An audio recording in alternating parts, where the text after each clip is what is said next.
भा जाती है, पास आ जाती है जैसे रंगीन तितलियां।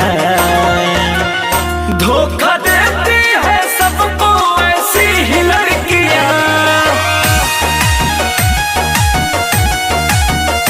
धोखा देती है सबको ऐसी ही लड़कियां।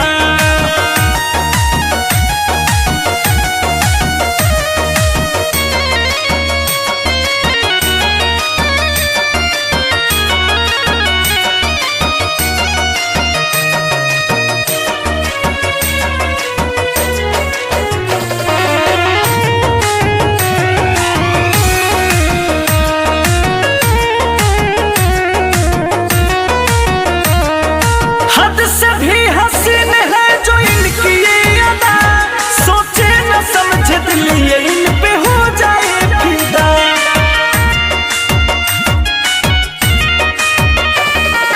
हद से भी हसीन है जो इनकी ये अदा, सोचे न समझे दिल ये इन पे हो जाए फिदा।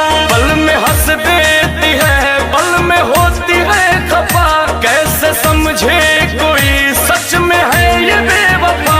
नखरे खूब करती है, प्यार में चलती है, प्यार में चलती है बस इनकी ही मर्जियां। धोखा देती है सबको ऐसी ही लड़कियां, धोखा देती है सबको ऐसी ही लड़कियां।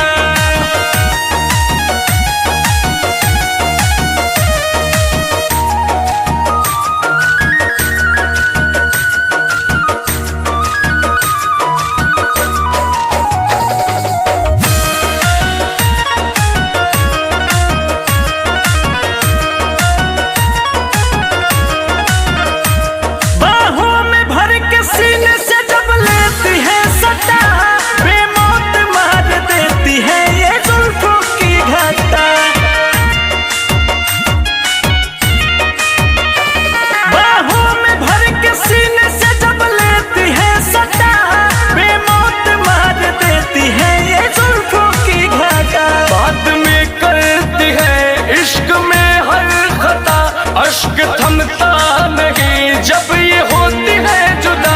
राजा अंकुश कहे उसे आंसू बहे, उसे आंसू बहे प्यार के सिर्फ दरमियां।